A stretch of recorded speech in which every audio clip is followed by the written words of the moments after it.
श्रीरामचन्द्रं शरणं प्रपद्ये। श्रीराम भक्तं शरणं प्रपद्ये। श्रीराम जय राम जय जय राम। श्रीराम जय राम जय जय राम। श्रीराम जय राम जय जय राम। श्रीराम जय राम जय जय राम। मंगल भवन अमंगल हारी। द्रवहु सदस्य रथ अजिर बिहारी। जय जय जय हनुमान गोसाई। कृपा करो गुरु देव की नाई। श्री राम जय राम जय जय राम। श्री राम जय राम जय जय राम। भरत हंस रवि वंश तड़ागा। जन्म कीन गुण दोष विभागा। गहि गुण पय तजि अवगुण वारी। निज जस जगत कीने उजियारी। श्री राम जय जय राम। श्री राम जय जय राम। जय सिया राम। आइए कुछ देर बहुत एकाग्र मन से, शांत चित्त से भगवान श्री सीताराम जी के चरणारविंद का ध्यान करते हुए भगवान श्री राधा गोविंद लाल की कृपा का अवलोकन करते हुए आइए कुछ देर के लिए अपने हृदय को भगवान राम की वो सुमधुर चर्चा जो हम विगत 4-5 दिन से कर रहे हैं उसमें कुछ आगे बढ़ने का प्रयास करें। हमारी चर्चा यह चल रही है कि भगवान वैसे तो जन्म कौशल्या की कोख से लिया भगवान ने, मगर माँ कैकेयी के ज़्यादा लाडले जान पड़ते हैं।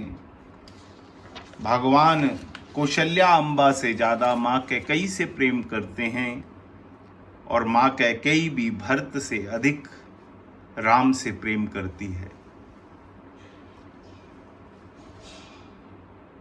कैकेयी के चरित्र को हम इस एक और पहलू से भी समझ सकते हैं कि एक व्यक्ति अपने जीवन के अंदर बहुत स्वस्थ है, अचानक उसके शरीर में कोई रोग उत्पन्न हुआ।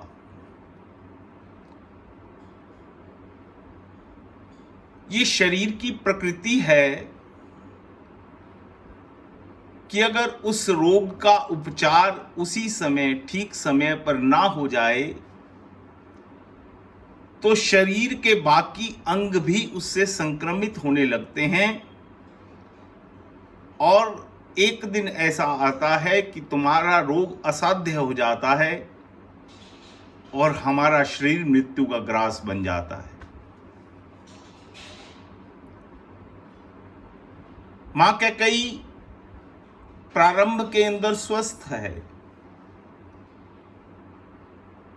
मंथरा की कुटिल नीति के कारण, मंथरा की कुमति के कारण कैकेयी संक्रमित हो गई, मगर भरत के उपचार के बाद कैकेयी पुनः स्वस्थ होने लगी और धीरे धीरे कैकेयी फिर दोबारा पूर्ण स्वस्थ हो गई। काकभुसुंडी जी जो गरुड़ से मानस रोग की बात कर रहे हैं, जो तुलसीदास जी ने लगभग 500 वर्ष पहले मानस की रचना की,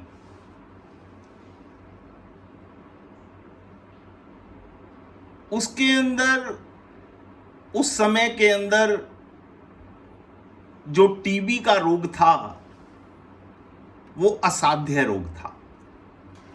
आज तो भैया टीबी का इलाज है, टीबी हो जाए तो ठीक हो जाती है,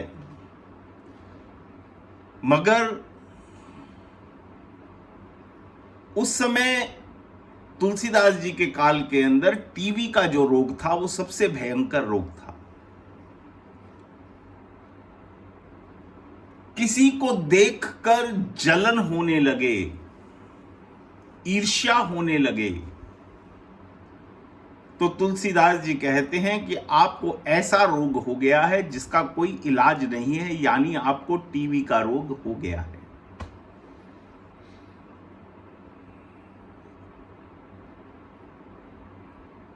पहले समय के अंदर जिस व्यक्ति को टीबी का संक्रमण हो जाता था, और सब जानते हैं कि ये रोग जो है छूत की बीमारी है, एक व्यक्ति से दूसरे व्यक्ति में फैलती है। तो जब कोई रोगी को टीबी होती थी तो उसको घर के बाहर दूर खेतों में, खलिहान में, अलग कमरे में रखा जाता था। उसके आसपास कोई नहीं जाता था, उसके बर्तन अलग हो जाते, कपड़े अलग हो जाते, सब कुछ उसका अलग हो जाता। यानी जिस दिन वो उस रोग से संक्रमित होता, उसी दिन से वो संसार से अलग हो जाता। मंथरा ने भी शहर के अंदर, अवध के अंदर सजावट होती देखी कि अवध बड़ा सज रहा है, क्या कारण है। उसने किसी से पूछा कि ये अयोध्या के अंदर सजावट क्यों हो रही है, तो उसने बताया कि मंथरा, तुझे मालूम नहीं, कल सुबह राम युवराज होने वाले हैं, उस कारण से अयोध्या को सजाया जा रहा है। उसी समय उसके हृदय के अंदर ईर्ष्या उत्पन्न हो गई, यानी टीबी का रोग हो गया, एक छूत की बीमारी उसको हो गई।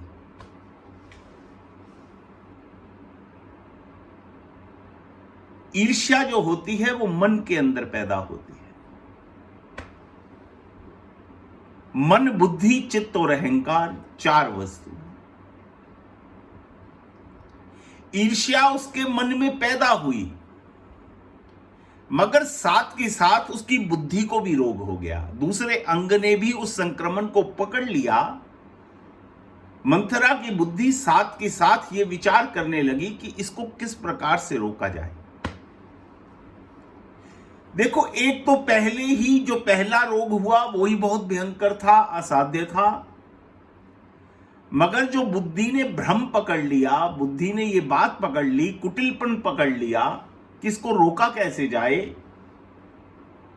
तो तुलसीदास जी कहते हैं कि इसको एक तो असाध्य रोग टीबी का हुआ ही था, मगर इसके टीबी के साथ साथ इसको दूसरा असाध्य रोग, जिसको तुलसीदास जी कोढ़ का नाम देते हैं, कि मंथरा की बुद्धि को कोढ़ भी हो गया। और 2 असाध्य रोग इकट्ठे हो जाएं जिनका इलाज ना हो तो उस जीव का क्या हाल होगा, वही हाल मंथरा का हुआ। मंथरा कैकेयी के पास आती है, इतनी अधिक संक्रमित है, इतनी अधिक संक्रमित है कुछ ही क्षणों में, कुछ देर की वार्तालाप में वो सारा संक्रमण कैकई के भीतर कब चला गया, कैकई को मालूम ही नहीं पड़ा। इस बात से हमको एक बात सीख लेनी चाहिए, कुछ रोग तो शरीर के ऐसे होते हैं जो छूत के रोग होते हैं, और कुछ रोग शरीर के ऐसे भी होते हैं जो छूत से नहीं फैलते, जो आपस में बैठने से नहीं फैलते। मगर मन के जो ये रोग हैं सारे, ईर्ष्या होना, भ्रम होना, संशय होना, अहंकार होना, लोभ होना, मात्सर्य होना, ये सभी के सभी रोग छूत के रोग हैं। ये जब आएंगे सामने वाले व्यक्ति से ही आएंगे, सामने वाले व्यक्ति से ही आएंगे। जैसे आजकल एक वाक्य बहुत प्रसिद्ध है ना कि जब तक आप बाहर नहीं जाओगे ये रोग आपके पास नहीं आएगा। या दूसरा, जब तक कोई व्यक्ति आपके पास इस रोग को देने नहीं आएगा तब तक भी आप संक्रमित नहीं होंगे। ये जो मन के रोग हैं ये भी कुछ ऐसे ही हैं, जो द्वेष है, ईर्ष्या है, लोभ है, मात्सर्य है, अहंकार है। ये जब हमारा संग बिगड़ता है, कोई हमारे पास ऐसा व्यक्ति आ जाए या हम किसी ऐसे व्यक्ति के पास चले जाएं, तो उस संक्रमण को या तो वो हमें दे जाएगा या अगर हम गए हैं तो हम लेकर ही लौटेंगे, बस। इसलिए संत बार बार कहते हैं सत्संग ना हो तो कोई चिंता की बात नहीं है। आपके जीवन में हरि नाम नहीं है, सत्संग नहीं है, तो वो एक अलग तरह की चिंता है कि हमने मनुष्य जन्म पाया था, इसी कारण से पाया था। बड़े भाग्य मानुष तन पावा, सुर दुर्लभ सदग्रंथन गावा, कि भगवान का नाम लेने के लिए हमने जन्म लिया था मगर नहीं लिया, हमने नुकसान कर लिया, हमने अपना जीवन गवा लिया। जो ये दुर्लभ मानुष देह मिली थी इसका हम कोई फायदा नहीं उठा पाए। सत्संग ना करने का तो हमको ये नुकसान हुआ, मगर कुसंग करने का कितना नुकसान हुआ इस पर हम लोग विचार नहीं करते। हमारे कानों को दूसरे की बुराई सुनना बहुत प्रिय लगती है। हमारी आंखों को कुछ ऐसे चित्र देखना जिनसे हमारा कोई मतलब ही नहीं है, जो हमारे मन को मैला कर रहे हैं, बहुत पसंद है, बहुत पसंद है। संत बार बार इस बात पर जोर देते हैं भैया कि सत्संग नहीं हो रहा तो कोई बात नहीं, भगवान से कृपा मांगो, शुरू हो जाएगा। मगर अपना एक प्रयास अडिग रखना, अपना एक प्रयास सदैव रखना कि जीवन में कोई कुसंग ना हो जाए।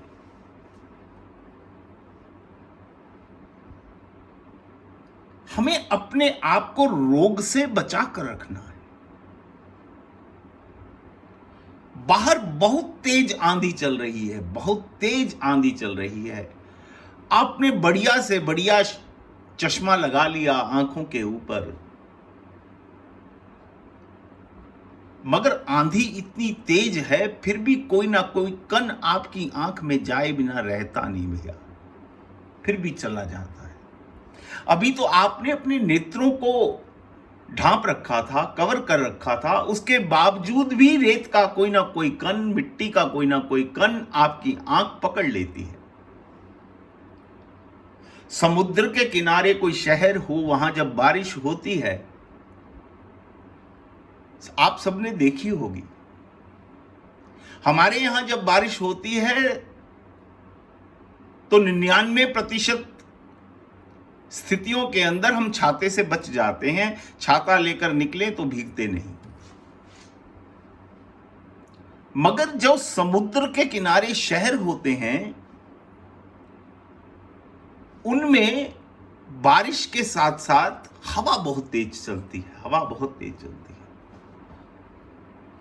उनमें वहां आप छाता लेकर भी निकलो तो छाता भी आपका सहायक सिद्ध नहीं होता, क्योंकि बारिश चारों तरफ से पड़ रही है, चारों तरफ से पड़ रही है।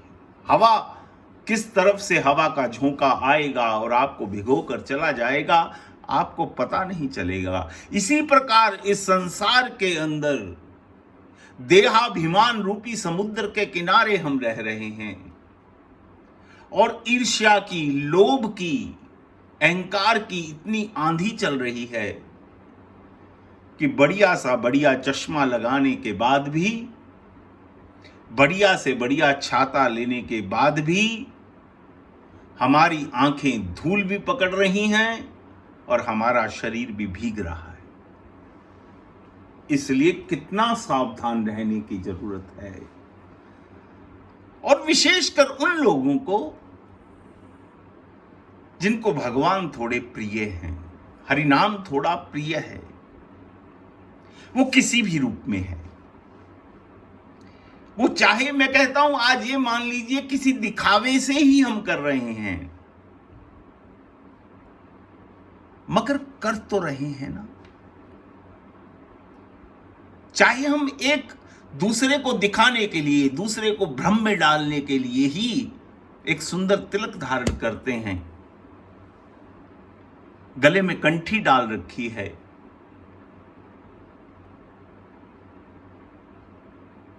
बढ़िया वस्त्र डालते हैं, सात्विक जीवन जीने का हम एक नाटक ही कर रहे हैं मान लो, मगर ना करने से तो भैया नाटक भी अच्छा है।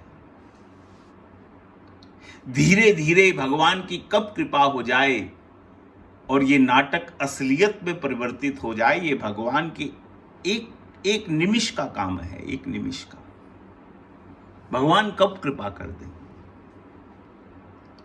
मगर मेरे कहने का भाव ये है कि अब तक कैकेयी जो पूर्ण स्वस्थ थी, पूर्ण स्वस्थ थी, कोई रोग नहीं था। मंथरा की 5-10 मिनट की वार्तालाप के अंदर मंथरा वेंटिलेटर पर पहुंच गई साहब। इतनी अस्वस्थ हो गई, इतनी अस्वस्थ हो गई कैकेयी, इतनी अस्वस्थ हो गई।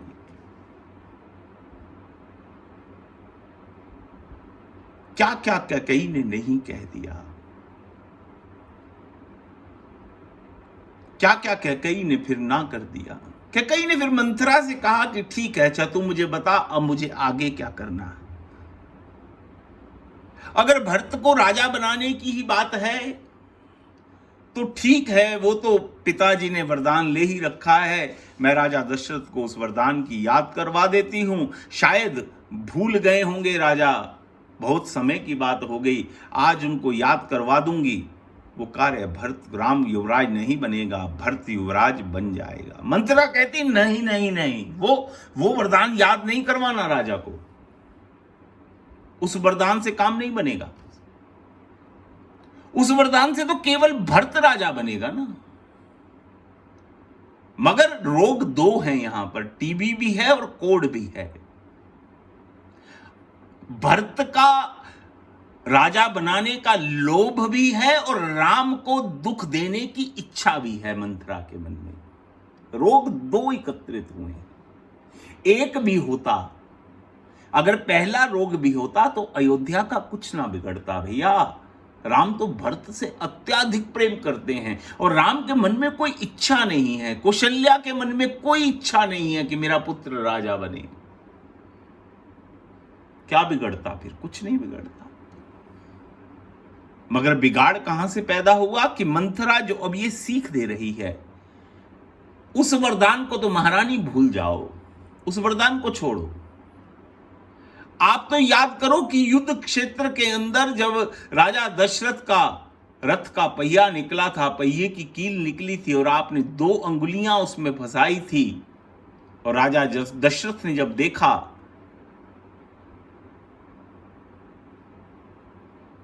तो कैकेयी से कहा कि तूने आज मेरे प्राण बचाए हैं, तूने अपनी 2 उंगलियां जख्मी कर ली मेरे लिए, जा तो इसके बदले 2 वरदान मांग ले।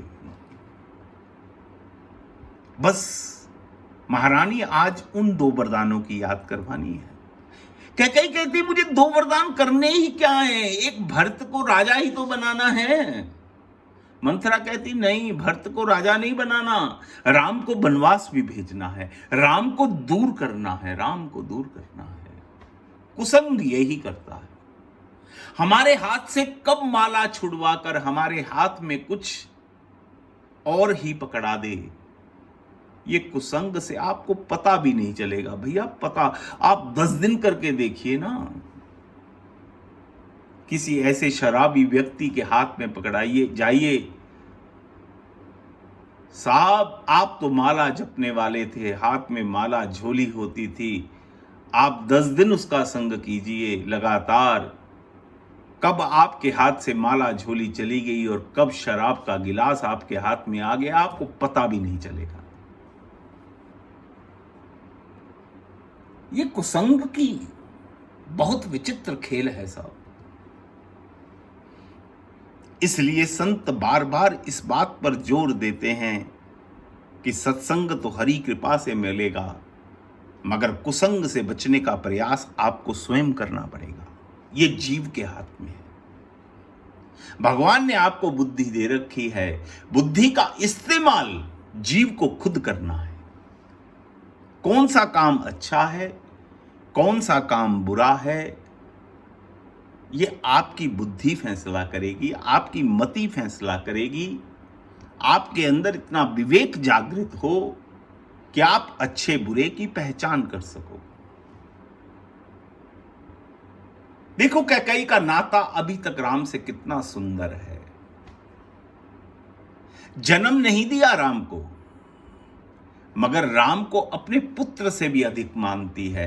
शरीर का नाता नहीं है, आत्मा का नाता है। आत्मा नाते 2 तरह के होते हैं, एक शरीर का नाता होता है, एक आत्मा का नाता होता है, हृदय से नाता होता है। शरीर के नाते टूट जाया करते हैं, आत्मा का नाता कभी नहीं टूटता, कभी नहीं टूटता। मगर कुसंग का यहां खेल देखो कि आत्मा का नाता भी तुड़वा दिया कुसंग। कुसंग कितना प्रबल है, कितना प्रबल है, कितनी ताकत है कुसंग के अंदर, कि जो आत्मा का नाता जोड़ रखा था मां कैकेयी ने भगवान राम से,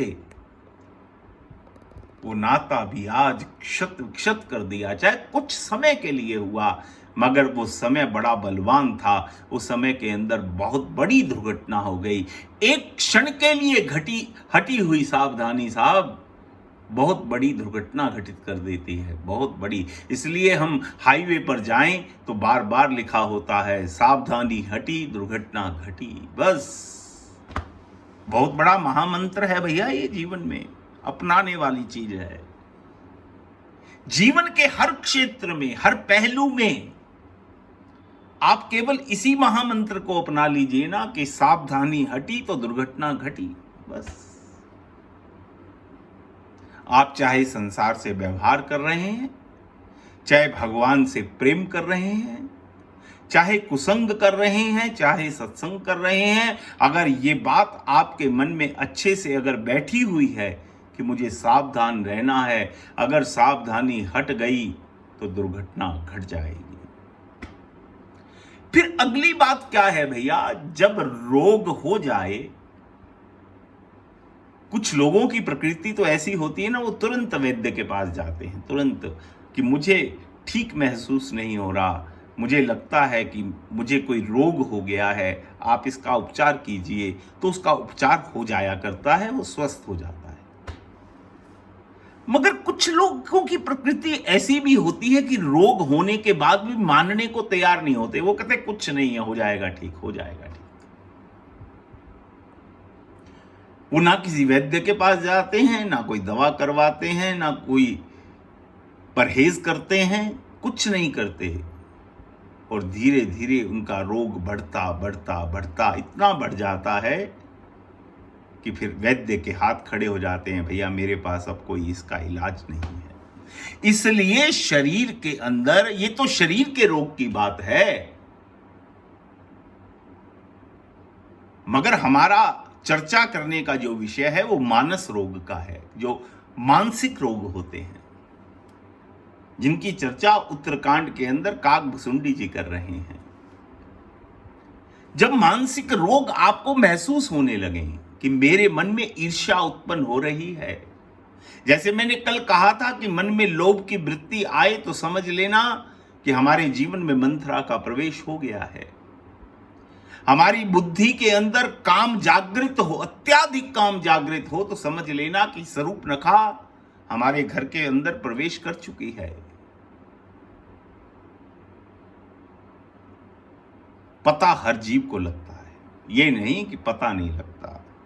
किसी को देखकर ईर्ष्या अगर पैदा हो रही है, उसी समय तुलसीदास जी का वाक्य याद करना कि मुझे टीबी का रोग हो गया है और इस रोग का कोई इलाज नहीं है, मैं जल्दी से जल्दी परहेज करूं, किसी और को ये रोग ना दे दूं और इस रोग का जितना बन सके उपचार करूं। उससे क्या होगा? एक तो वो रोग धीरे धीरे आपका कम होगा, और दूसरा वो रोग शरीर में आगे नहीं फैलेगा, बुद्धि के अंदर कुटिलता नहीं आएगी, आपके अहंकार को नहीं उकसाएगा, अहंकार आपका कम ज्यादा नहीं होगा, चित्त में आपके संशय उत्पन्न नहीं होंगे, आप बाकी रोगों से बच जाओगे।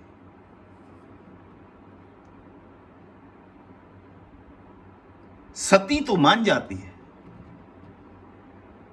सती तो मान जाती है। सती ने परीक्षा ली, आकर शंकर जी से झूठ भी बोल दिया, कछु न परीक्षा लीन गुसाई। मगर भगवान शिव ने ध्यान में सब कुछ देख लिया और मन के अंदर कुछ संकल्प करके हमेशा हमेशा के लिए सती का त्याग करके भगवान शिव समाधि में चले गए। अब शिव के समाधि में जाने के बाद सती के समझ में तो आ गया कि तूने गलत किया है, गलत किया है। मन में पछतावा हुआ, गलानी हुई, अपने रोग को जान गई, पहचान गई। मगर कैकेयी कुछ देर के लिए पहचानती नहीं, रोग पहचानती नहीं। सारा कार्य करने के बाद देखो उसकी कितनी हिम्मत है कि भरत के आने की खबर सुनकर पति की लाश अभी घर में पड़ी है, राम और जानकी वन में जा चुके हैं, सारा अवध रो रहा है, मां कौशल्या और मां सुमित्रा मूर्छित हैं, रो रो कर मूर्छित हैं, और ये मां कैकेयी स्वर्ण का थाल, आरती का थाल सजाकर भरत की आरती उतारती है। साहब देखो कितना बड़ा कार्य, कितनी हिम्मत है, आप विचार तो करो। मगर जब भरत को पता लगा सारी बात का और भरत ने अपशब्दों का इस्तेमाल किया, मां को गाली तक दी,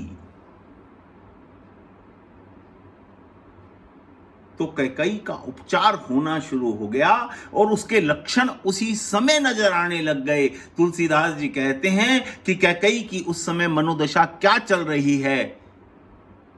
कैकेयी सोचती है कि जितने शब्द मुझे भरत ने कह दिए, जिसके लिए मैंने राज्य की उपलब्धि की, जिसको राज्य देने की बात कर रही हूं, जितने शब्द भरत ने मुझे कह दिए, जिस राम को मैंने बन दिया, वो तो जाते जाते भी मुझे प्रणाम करके गया है, जाते जाते भी प्रणाम करके। बीज अंकुरित हो गया, दोबारा उसी समय बीज अंकुरित हो गया।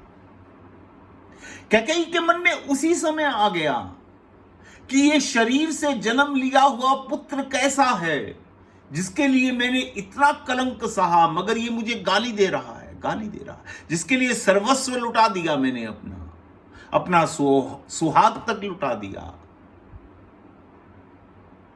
मगर राम, जिसको मैंने बन दे दिया 14 वर्ष के लिए, अवध के वस्त्र तक नहीं जाने दिए जिसके शरीर पर, सन्यासी बनाकर जिसको भेजा, साधु बनाकर भेजा, वो राम जाते जाते भी मुझे प्रणाम करके गया।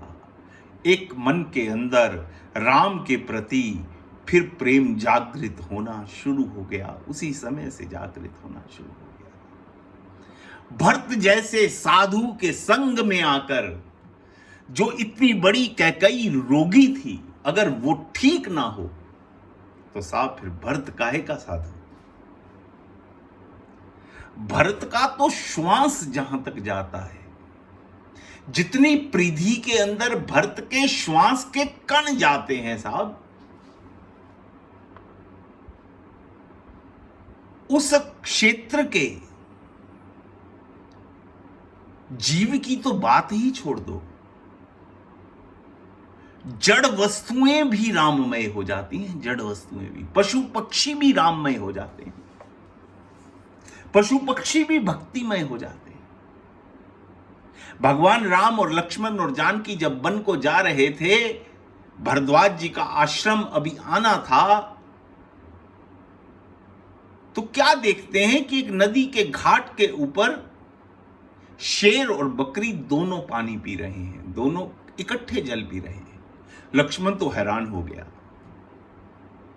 भगवान राम को कहने लगा कि प्रभु ये कैसी लीला है, शेर और बकरी इकट्ठे जल पी रहे हैं नदी के किनारे, इतनी मित्रता, ये कौन सा राज्य है, कौन सी बात है, ये समझ नहीं आई। भगवान राम ने कहा नहीं नहीं, ये शेर और बकरी का स्वभाव नहीं है ऐसा कि इकट्ठे जल पी सकें, ये तो किसी संत के स्वभाव का परिधि क्षेत्र शुरू हो गया है, किसी संत का औरा, जिसको हम औरा बोलते हैं ना, वो शुरू हो गया है।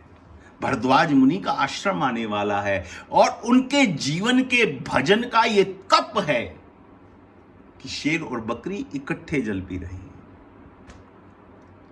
इसी प्रकार भरत जी का श्वास जहां जहां जाता है साहब, कोई व्यक्ति कितना मर्जी बड़ा अधम होना साहब, कितना मर्जी बड़ा अधम, मगर देखो बात कितनी उल्टी है, कितनी उल्टी है। हम बार बार कहते हैं, तुलसीदास जी ने बार बार जब जब कैकई की बुराई करनी चाहिए तो उसको कैकई नंदनी कह दिया, सती को दक्ष की कन्या कह दिया कि कैकई के पेट से कैकई जन्म लिया, इसके कारण ये अहंकार साथ में लेकर आई। मगर मैं आपसे एक चर्चा और करना चाहता हूं कि भरत भी तो कैकई नंदन है, कैकई के पेट से जन्म लिया है, तो कैकई का अवगुण क्या भरत में नहीं आया? आया होगा ना। अगर कैकई के जीन्स, कैकई के गुण कैकई में आ रहे हैं तो कैकई के गुण भी तो भरत में आए होंगे। ये उस समय बात हुई भी जब ननिहाल से भरत आ रहे हैं तो अवधपुर वासियों ने आपस में खड़े होकर ये बात भी की, कैकई का पुत्र आ गया, कैकई का पुत्र, जैसी जैसी मां वैसा बेटा। ये लांछन का भरत जी पे लगा भी, भरत जी सुन भी रहे थे, मगर सुनकर भी अनसुना कर दिया, क्योंकि साधु है, साधु। और साधु भी कैसा है, इसकी घोषणा भगवान राम स्वयं करते हैं। जब भील की रातों ने आकर बताया कि भरत सेना सहित चित्रकूट की तरफ भड़े आ रहे हैं, राम जी के मन में तो ये विचार आया, ये भरत आ रहा है, ये आकर मुझे मुश्किल में डालेगा, ये मुझे लेने के लिए आ रहा है। अब मैं भरत को मना नहीं कर सकता और पिता के दिए हुए वचन को तोड़ नहीं सकता। भगवान राम तो इस दुविधा के अंदर फंस गए और उनका मुखमंडल जो था वो थोड़ा चिंतित नजर आने लगा।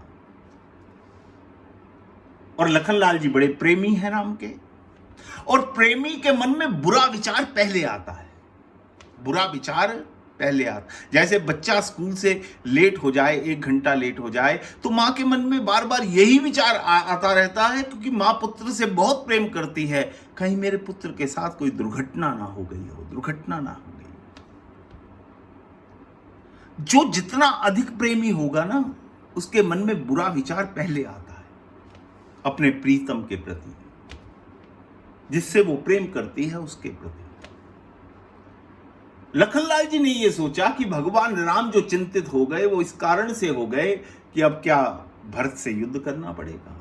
भरत सेना लेकर आ गया, प्रभुता पाए काहे मद नाही। क्या भरत को इतना मद हो गया अयोध्या का राज्य पाकर?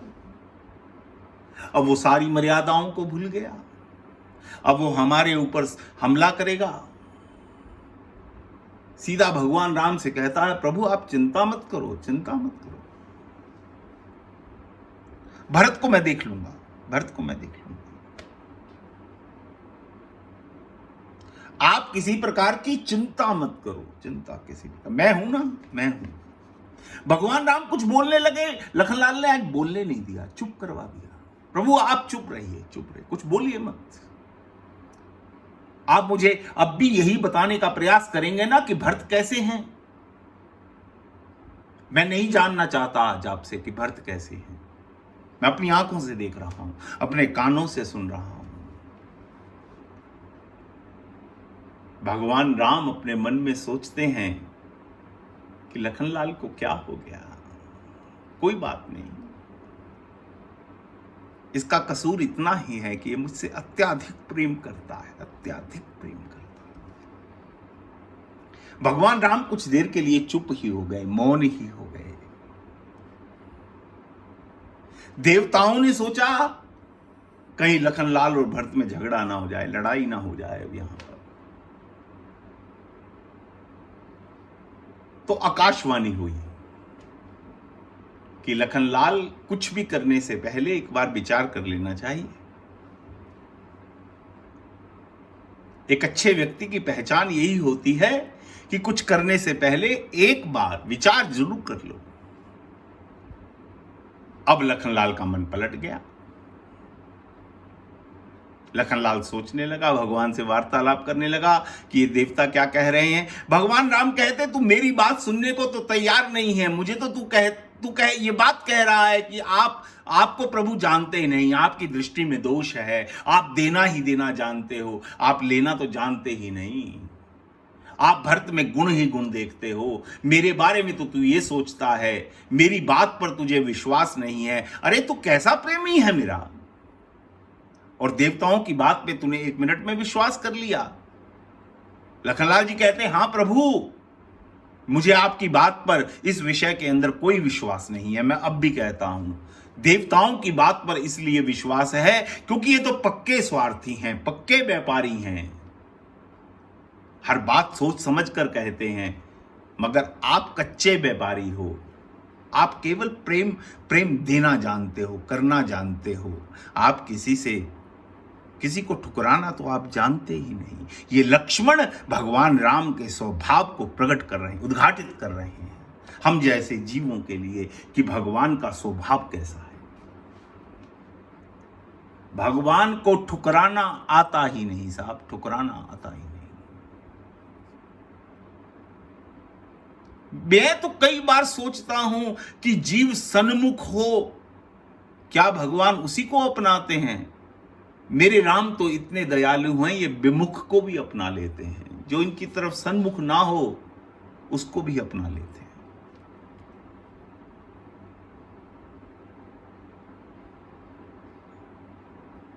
इधर कैकई जब चली है, कैकई का विचार तो उसी समय पलट गया।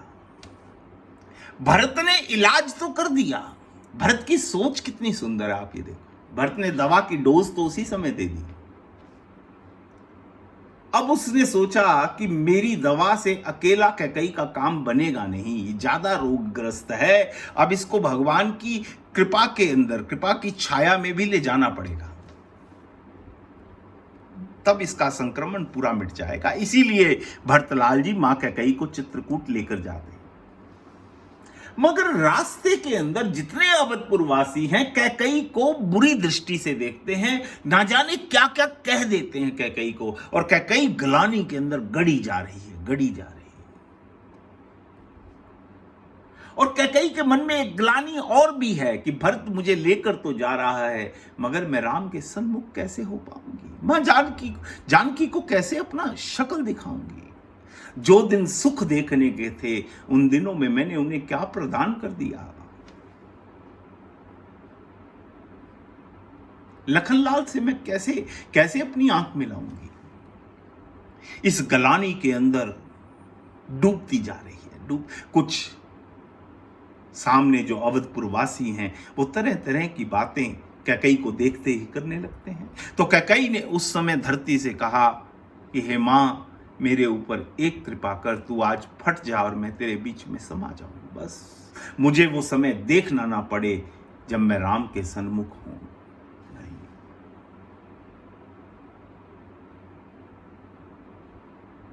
या विधाता मुझे चाहे भले ही नरक में भेज दे, मगर मेरे शरीर को अब शांत कर दे।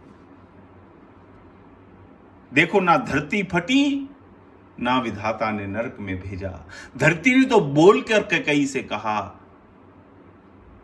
जो राम के विमुख हो जाए उसको मैं अपनी धरती पर, अपने भीतर, अपनी गोद में स्थान नहीं दे सकती। राम सन्मुख हम नहीं हैं तो जीवन में और तरह का नुकसान है, मगर राम विमुख अगर हो गए तो साहब कोई फिर बहुत बुरा हो जाएगा, बहुत बुरा हो जाएगा। इसलिए तुलसीदास जी, जब मीरा ने पत्र लिखा ना तुलसीदास जी को कि मेरे परिवार वाले, मेरे सब रिश्तेदार सब मुझ पर क्या क्या लांछन लगाते हैं, सबका एक ही लक्ष्य है कि किसी प्रकार साधु संग छोड़ दूं, किसी प्रकार गिरधर के लाड लड़ाना छोड़ दूं। उस समय में तुलसीदास जी संत शिरोमणि थे। मीरा ने पत्र लिखकर तुलसीदास जी से पूछा कि मुझे क्या करना चाहिए। तुलसीदास जी ने एक ही पद के अंदर मीरा को जवाब दे दिया, यही लिखकर भेज दिया, जाके प्रिय नहीं राम वैदेही, तजिए ताहि कोटि बैरी सम, यद्यपि परम स्नेही। आपके जितने मर्जी स्नेही हों, अगर कोई राम विमुख है ना, राम और जानकी जी के, राधा गोविंद के जो विमुखी जीव हैं, उनको त्याग देना चाहिए, उसी क्षण त्याग देना चाहिए। एक निमिष की भी देरी नहीं करनी चाहिए। यही सत्संग है। बस हम इतने ही सावधान रहें कि राम विमुख को नजदीक नहीं आने देना, कृष्ण से बैर भाव रखने वाले को उसके नजदीक बैठना नहीं, उसकी परिधि में भी नहीं जाना।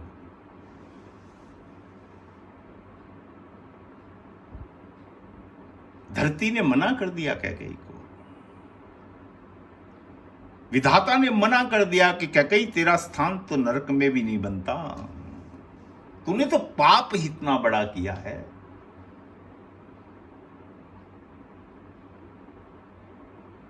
कितने अवधपुर वासियों का मन तोड़ा, भरत जैसे संत का मन जिसने दुखी कर दिया। राजा दशरथ ने जिसके कारण प्राण त्याग दिए, जिसके कारण कौशल्या और सुमित्रा का भी सुहाग उजड़ गया। साहब, एक चीज से कितने कितने बिगाड़ पैदा हुए, कितना कितना नुकसान हुआ, आप ये तो देखिए, विचार तो कीजिए। कैकेयी के एक मिनट के मंथरा से वार्तालाप के साथ क्या से क्या हो गया, क्या से क्या। एक बार शुरू से लेकर अंत तक की घटना पर विचार तो करो। भले ही ये प्रभु की लीला थी, मगर हमें तो कुछ और सीखना है, इससे कुछ और सीखना है कि एक घड़ी का किया हुआ कुसंग क्या कर सकता है, क्या कर सकता है। इसलिए सदैव सावधान रहने की जरूरत है भैया, सदैव सावधान रहने की जरूरत है। जीवन के अंदर सब तरह के लोग मिलेंगे, सब तरह के लोग मिलेंगे, हर प्रकार की हवा हमें मिलेगी। जब संसार में रहेंगे तो हम संसार से विरक्ति कैसे हो सकती है?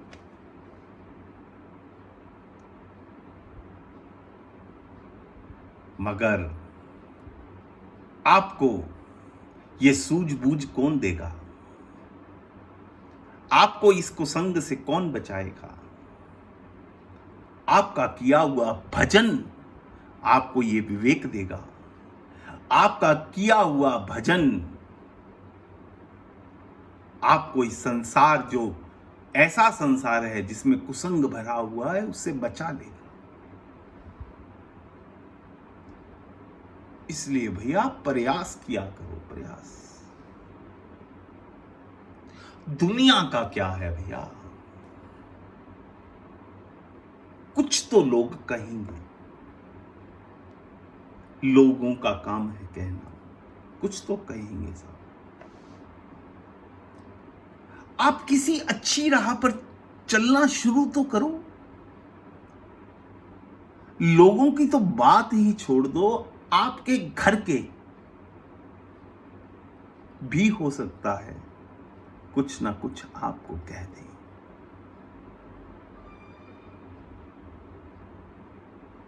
ये सब नाते जो है ना, स्वार्थ के नाते हैं।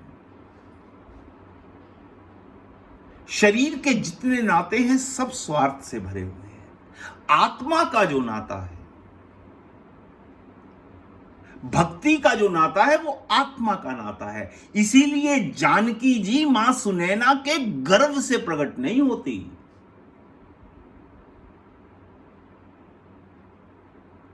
मां जानकी सोचती हैं प्रकट होने से पहले कि अगर मैं मां सुनैना के गर्भ से पैदा होती हूं, तब मुझे अगर ये विदेह अपनी पुत्री मानता है तो फिर ये काहे का विदेह है?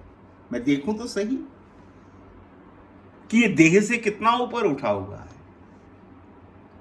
जानकी जी धरती से प्रकट होती हैं और राजा जनक उसी समय मां सुनैना की गोद में उसको दे देते हैं और सदैव सदैव अपनी पुत्री उसको मानते हैं और अपना सर्वस्व लुटा देते हैं। वैसे तो राजा जनक का अगर हम इस दृष्टि से देखें तो जानकी को जन्म तो दिया नहीं, भाव का नाता है। और भक्ति का जो नाता है वो भाव का ही नाता है, आत्मा का ही नाता है, क्योंकि आत्मा ही शाश्वत है, शरीर शाश्वत नहीं। शरीर के नाते तो आज नहीं तो कल समाप्त होंगे ही होंगे। इसलिए संत बार बार इस बात पर जोर देते हैं कि अपने ठाकुर से, अपने इष्ट से कोई नाता बना लो, कोई रिश्ता बना लो। भले ही पिता मान लो, भले ही पुत्र मान लो, भले ही भाई मान लो, भले ही सखा मान लो, भले ही पति मान लो, आप कुछ मान लो, कोई नाता मान लो। वो बहुत एक्सपर्ट है, हर नाता निभाने में एक्सपर्ट है, हर नाता। आप पतित बन जाओ तो वो पतित पावन बनने को तैयार है। मगर कोई जोड़े तो सही रिश्ता। राम जी का राज्य अभिषेक हो चुका था, रोज दरबार सजता था साहब। शत्रुघ्न और हनुमान चरणों में बैठते थे। जानकी जी भगवान राम के बाम अंग सुशोभित थी। लक्ष्मण जी और चंवर डुलाते थे भगवान और जानकी जी के ऊपर, और भरत जी के पास छत्र सेवा थी, भरत जी ने छत्र ले रखा था।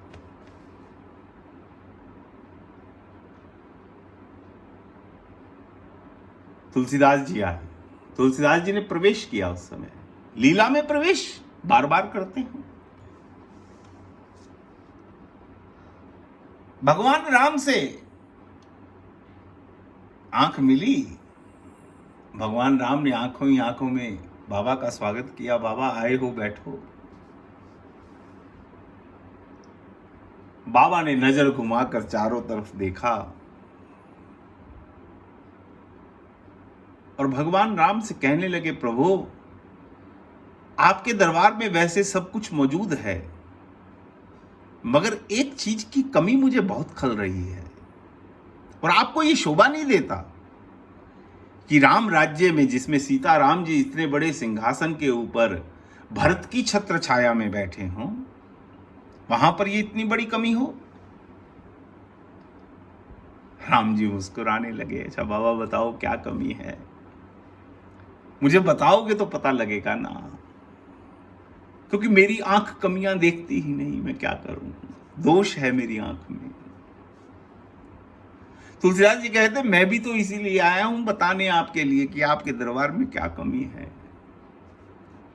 अच्छा भगवान राम बड़ा थोड़ा उत्सुक हो गए, बाबा से कहने लगे अच्छा बाबा बताओ ना जल्दी क्या कमी है। तुलसीदास जी कहते मैं आया तो था यहां ये सुनकर, आपका एक नाम मैंने आज सुना था कि आपका नाम तो पतित पावन भी है। भगवान राम कहते हाँ, जब मैंने अहिल्या को तारा उसके बाद मुझे कुछ संत पतित पावन कहने लगे, नाम पड़ गया और नाम ये मशहूर भी हो गया थोड़ा।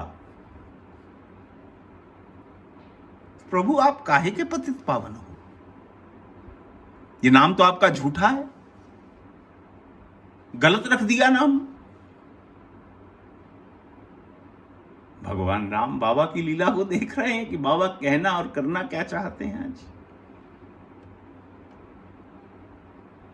अच्छा भगवान ने कहा अच्छा ठीक है, फिर अब इस नाम को सिद्ध कैसे किया जाए, इस नाम को सत्य, क्योंकि संतों ने जो कह दिया उसको मैं झुठला तो सकता नहीं, उसको सत्य तो मुझे करना ही पड़ेगा, आप कोई उपाय बता दीजिए ना। तुलसीदास जी कहते हैं कि आपके दरबार में सब हैं, हनुमान जैसा भक्त है, भरत जैसा साधु है, लक्ष्मण जैसा वैराग्य है, गुरु वशिष्ठ हैं, विश्वामित्र हैं, मुझे आपके दरबार में कोई पतित तो नजर ही नहीं आता। आप पतित पावन बनेंगे कैसे, एक पतित को तो रखो, निशानी के लिए, दिखाने के लिए एक सैंपल पीस तो रखो।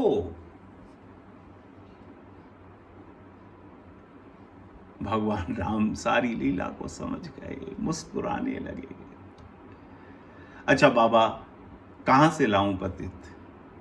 तुलसीदास जी कहते सामने खड़ा तो है, मुझसे बड़ा और पतित कौन होगा। मुझे रहने के लिए घर चाहिए और आपको नाम सिद्ध करने के लिए अपना पतित पावन एक पतित चाहिए, दोनों की जरूरत पूरी हो गई। प्रभु कृपा करके मुझे रख लीजिए, दीन दयाल विरद संभालिए, अपना विरद संभालिए प्रभु संभालिए। ऐसे नेत्र मिल जाएं हमें, हम भी बार बार उसकी लीला में प्रवेश कर सकें। ये कोई मुश्किल काम नहीं। बाबा को हुए 450 वर्ष ही तो हुए हैं, 500 वर्ष। मीरा जब चाहती है, मीरा की सास यही सोचती है कि रात भर इसके कमरे में कौन था, ये किससे बातें कर रही थी, किससे बातें कर रही थी। मगर मीरा तो पूरी पूरी रात अपने गिरधर से बात करती है, पूरी पूरी रात। आकर गिरधर सामने बैठ जाते हैं साहब। सूरदास जैसे ही एक तारा बजाते हैं, कन्हैया आकर बैठ जाते हैं। हरिदास जी जैसे ही तानपूरा शुरू करते हैं, राधा गोविंद दोनों आकर हरिदास जी की दोनों जंघाओं के ऊपर विराजमान हो जाते हैं। बाबा सुनाओ ना, सुनाओ ना, आज यह राग सुनाओ, आज यह राग सुनाओ। कितने रसिया हैं भगवान, भक्तों की इस अटपटी वाणी के कितने रसिया हैं। भगवान की खुराक है ये, भगवान से बातें किया करो ना यार। सही मायने में यही भक्ति है, सही मायने में प्रेम करो, प्रेम। बस उलझाने वाले लोग बहुत मिलेंगे, बहुत लोग मिलेंगे। बहुत जबरदस्त आंधी चल रही है साहब, भटकाने वालों की लाइन लगी पड़ी है। मगर भगवान से कृपा मांगो हम भटक ना जाएं। ना जाने कौन कौन सी विद्या, कौन कौन से शास्त्र इस कलिकाल के अंदर उजागर हो रहे हैं, हमें कहां से कहां ले जाएं, हमारी बुद्धि को कहां तक भ्रमित कर दें, हम सोच भी नहीं सकते। और बुद्धि साहब जब भ्रमित होती है तो कितना बड़ा नुकसान करती है साहब। मन, बुद्धि, चित्त और अहंकार चारों बिगाड़ दिए, चारों बिगाड़ दिए साहब मंथरा ने 5-10 मिनट में कैकेयी के। जिसने भरत जैसे साधु को जन्म दिया हो, जिसने आज तक राम का इतना सानिध्य किया हो, विचार तो करो इस बात पे। मगर फिर भी अगर भगवान की शरण में जीव चला जाए, नारद के अंदर भी सब कुछ आ गया था, काम, क्रोध, लोभ, मोह सब कुछ आ गया था, मगर नारद बच कहां गया? इस स्थिति में भी भगवान को याद करता है, नारायण को याद करता है, चाहे गुस्से में याद करता है। नारायण ने व्यंग किया नारद से उस समय कि तूने मुझसे रूप मांगा ही क्यों? तू तो कामदेव को मारने वाला है, कामदेव से ही रूप मांग लेता ना। नारद ने बहुत सुंदर जवाब दिया कि प्रभु मैं दर दर का भिखारी नहीं हूं, भिखारी हूं तो केवल आपके दर का। आप चाहे कुछ मेरे साथ कर दो, मगर मैं हूं तो आपका, बस। कभी क्रोध भी आए ना तो प्रभु पे ही कर लेना, वो सहन कर लेंगे। संसार पर क्रोध करके क्या मिलेगा? कुछ नहीं मिलेगा, कुछ नहीं। ऐसी कृपा आप अपने लिए भी मांगो और मेरे लिए भी मांगना। मैं आपसे भी बड़ा रोगी हूं, आपसे भी बड़ा रोगी। कुछ बोल देने से, कुछ सुना देने से मैं कोई अच्छा नहीं हो गया साहब। कोई भ्रांति मत पाल लेना किसी भी तरह की, क्योंकि फिर ये भ्रांति जब टूटेगी तो आपको बहुत बहुत गहरा दुख लगेगा। भ्रांति मत पालना। ये तो पता नहीं समय का चक्कर है, ये जो काम हो रहा है भगवान की कुछ ऐसी मर्जी है, और इसके पीछे कोई उद्देश्य नहीं, किसी तरह का कोई उद्देश्य नहीं। इसलिए कुसंग से बचना है। सत्संग हो तो बहुत अच्छी बात है, ना हो तो होने लगेगा, कोई बात नहीं, चिंता मत करो। मगर कुसंग जीवन में फटकना भी नहीं चाहिए, फटकना भी नहीं चाहिए। अपने आप को नित्य प्रति, जैसे आजकल हम सैनिटाइज कर रहे हैं ना, 5-5 मिनट बाद कहते हैं हाथ धो, बाहर जाओ तो हाथ धो, अंदर आओ तो हाथ धो, किसी से मिल लिए तो धो। इसी तरह अपने मन को बार बार धोते रहो भैया, धोते रहो। कोई विकार इसके अंदर बैठ ना जाए। और धोने के लिए, उसके लिए कोई भी साबुन अच्छा हो सकता है संक्रमण से बचने के लिए, मगर मन को धोने के लिए तो एक बार हा राम, हा राम, हा कृष्ण हृदय से पुकारोगे तो मन के सभी पाप उसी समय धुल जाएंगे, उसी समय सभी संक्रमण दूर हो जाएंगे। किसी भी मन से कह देना भाई को भाई अनख आलस हूं, बीज उल्टा पड़ा हो, सीधा पड़ा हो, अगर भगवान की कृपा हो गई तो वो अंकुरित होगा ही होगा। इसलिए भैया बस समय जीवन का बीतता जा रहा है, रोज एक दिन कम हो जाता है। बहुत गई थोड़ी रही, बस अब तो भगवान से कुछ समय प्रेम, जितनी देर हरि कृपा करें, प्रयास करो, सफलता अवश्य मिलेगी। क्रिश्चियन संप्रदाय के अंदर ये बात कहते हैं ना, दरवाजा बंद है, खड़काते रहो, खड़काते रहो, एक दिन अवश्य खुलेगा, अवश्य खुलेगा। आवाज लगाते रहो, प्रयास करते रहो, करते रहो। प्रयास सफल ना हो फिर उसकी मर्जी, कोई बात नहीं। वो भी तो सोचेगा, उसको भी तो मालूम है, घटघट वासी है वो, किसने प्रयास तो बहुत किया है। बस भैया अपना ध्यान रखना, अपने परिवार का ध्यान रखना, हरि नाम लेते रहना, जितना बन पाए हृदय से लेना, अपने आसपास कोई दीन दुखी नज़र आता हो, जितना बन पाए उसकी सेवा करना जरूरी है, जरूरी, जीवन के अंदर जरूरी है। बस इससे अधिक और कुछ नहीं। कोई शब्द इधर उधर हो गया हो तो आपसे फिर एक बार क्षमा प्रार्थी हूँ। मेरी आपको जय सिया राम, जय सिया राम।